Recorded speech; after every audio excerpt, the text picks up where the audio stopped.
Here are 10 WWE wrestlers who shockingly defeated The Undertaker.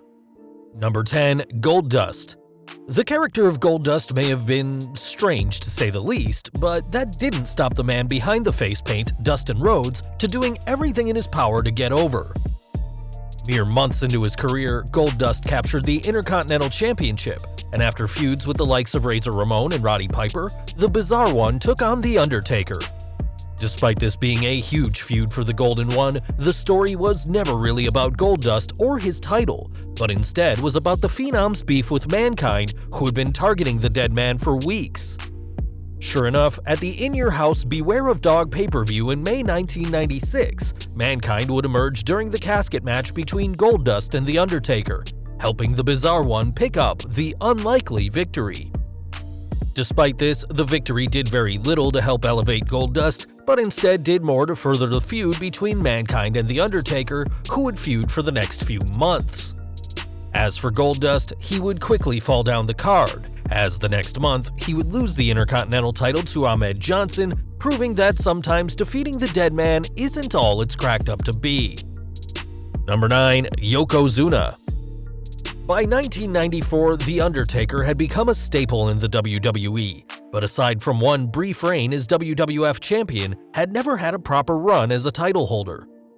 The dead man hoped to change that when he met then WWF champion Yokozuna at the 1994 Royal Rumble, but fans could already tell what was going to happen before the bell had rung. Given the success of Bret Hart, it was clear that the Hitman and Yoko were due for a WrestleMania rematch following their bout at WrestleMania 9, meaning that everyone knew that the dead man would be coming up short in this casket match. Sure enough, that's exactly what happened, though Taker didn't go down easy, as it took Yokozuna as well as 9 other superstars to keep the dead man down inside the casket. Even though the dead man lost, a passionate speech post-match from the Phenom would culminate with his spirit ascending high into the air, but this would be the last fans would see of him for quite some time.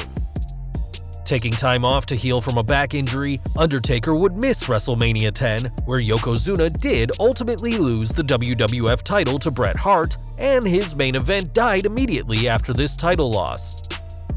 Number 8. Mr. McMahon. Despite having little to no actual wrestling training, Mr. McMahon has accomplished plenty in the ring, including reigns as both WWE and ECW World Champion. At Survivor Series 2003, though, the chairman of the board added another accolade to his resume when he not only defeated The Undertaker, but did so in a Buried Alive match. This match came about after the boss had forced his daughter Stephanie to quit as general manager of SmackDown, and after costing the American Badass the WWE Championship, this prompted the dead man to deliver his own brand of judgment on the evil boss.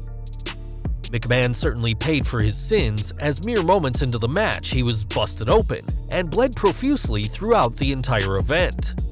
Like multiple instances on this list, it would be outside interference that would prove to be the Phenom's undoing, as when he attempted to bury the boss, his younger brother Kane appeared, costing him the match. This was done to write Taker off TV for a few months before his return as the dead man at WrestleMania 20, and the Phenom is just one of several legends to lose to Vince, a list that includes Triple H, Shawn Michaels, and even John Cena. Rikishi. Given his size and surprising athleticism, Rikishi could probably annihilate any WWE superstar in his way, but the WWE instead chose to make the Samoan into the fun-loving, butt-shaking third member of Too Cool. In late 2000, though, the company decided to give the super heavyweight a big push, as it was revealed that he ran down Stone Cold Steve Austin at Survivor Series 1999, instantly turning Rikishi into a serious heel main eventer.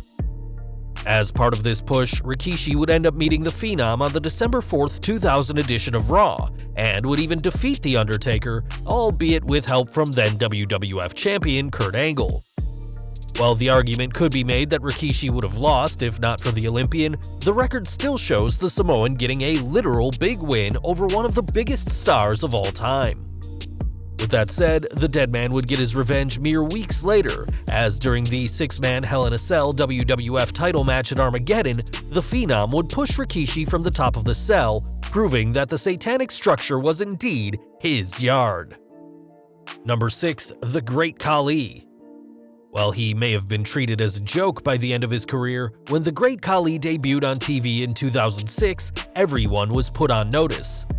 Declared as the new phenom of WWE, Khali was put into a feud with The Undertaker as the pair met at Judgment Day 2006. Not only did Khali defeat the phenom on pay-per-view, but he also defeated the Deadman with relative ease, a shocking sight for fans of the veteran former world champion.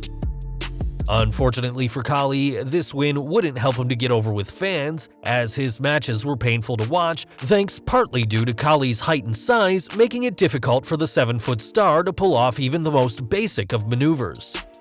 Despite this, the company pushed forward with a feud, but after Khali was pulled from the Punjabi prison match for health reasons, the pair finally had the rematch under last man standing rules weeks later, which The Undertaker won.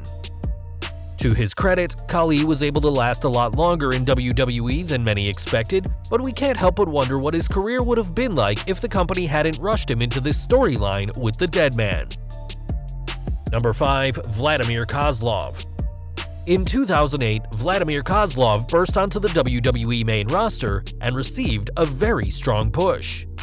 After flattening stars left and right, the Moscow Mauler was rushed into the WWE Championship picture. And though his matches against the likes of Triple H and Jeff Hardy fell flat, this didn't deter the company's vision for him.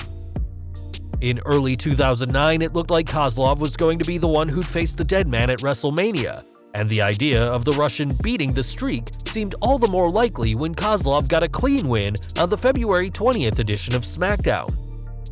Ultimately, the Mania rematch never happened, as after being handed his first singles loss by Shawn Michaels on the March 2nd Raw, it was HBK who faced the Phenom at WrestleMania, while Kozlov would be sent to ECW. This would mark the beginning of the end of the Moscow Mauler, as after tumbling down the card, ending up in a tag team with Santino Marella, Kozlov was released in August 2011, but at least he left with a win over the Deadman. Number 4. Mr. Kennedy. 2006 was a rough year for The Undertaker, as after his feud with Khali, the Deadman's next opponent was the brash and confident Mr. Kennedy. Fresh off an impressive rookie year and a reign as US champion, Kennedy and the Deadman were two very distinct characters, but were still able to pull off some impressive matches on pay-per-view. Meeting at No Mercy, Kennedy was able to get a DQ win over the Deadman, leading to a rematch at Survivor Series, this time under First Blood rules. Thanks to his own resolve, as well as interference by MVP, Kennedy also won this match, though the Deadman would get his revenge, defeating Kennedy in the second ever Last Ride match at Armageddon that December. Losing to The Undertaker wasn't the worst thing for Kennedy though, but after a series of injuries kept him on the shelf, his promised WWE push ultimately fizzled out into nothing. Even to this day, fans consider Kennedy's WWE career one of the company's biggest what-ifs, and though he never held the World Heavyweight Championship, he'll always have those 2 wins over the conscience of the WWE. Number 3. Mabel.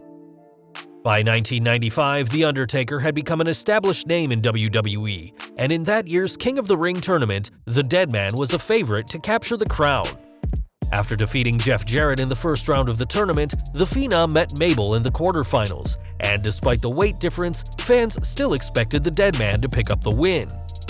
The WWF's booking team clearly had different plans, as Mabel not only got the win over The Undertaker, but would go on to win the entire tournament, defeating Savio Vega in an underwhelming finals to capture the crown. Given how much of a flop the reign of King Mabel turned out to be, it would have made more sense for the Phenom to be the tournament winner, as the King of the Ring crown remains one of the few accolades the Deadman hasn't accomplished in his career. While The Undertaker would avenge his loss by beating King Mabel in a casket match at In Your House 5 Seasons Beatings, that wasn't enough to erase the memory of Mabel defeating him when it mattered most. Number 2. Matt Hardy. After the Hardy Boys split in 2002, Jeff would have his incredible ladder match on Raw against The Undertaker, but failed to win the undisputed title. Mere months later though, Matt would do what his brother had failed to do, as he met the Deadman not once, but twice on SmackDown. The timing of the entire Matt-Taker feud was strange, as at the time the Phenom was prepping to enter Hell in a Cell with then WWE Champion Brock Lesnar. Matt's first victory over the conscience of the WWE came on the September 12th edition of the Blue Brand, though this win was by disqualification after interference from the Beast.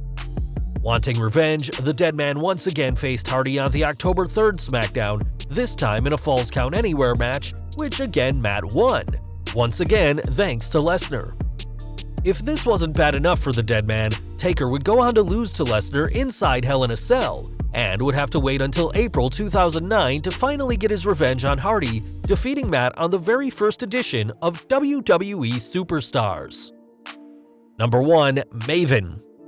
Aside from winning Tough Enough, the highlight of Maven's WWE career is probably when the Rookie shockingly eliminated The Undertaker from the 2002 Royal Rumble.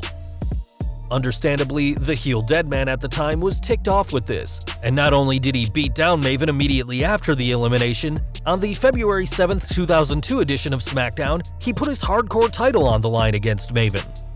Similar to his performance at the Rumble, Maven took a hellacious beating from the Deadman, who aimed to teach the Tough Enough star about respect, but refused to stay down. And while Maven was in no condition to fight back, it was the timely interference by The Rock that made the difference, and after a beatdown by the Brahma Bull, Maven was able to get the unlikely pinfall, capturing the hardcore title.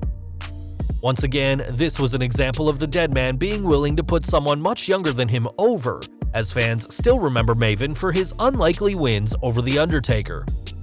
After defending the hardcore title at WrestleMania 18, Maven's career never reached much higher, and after a brief prominent run in late 2004, feuding with Evolution, Maven was quietly released from the company in 2005.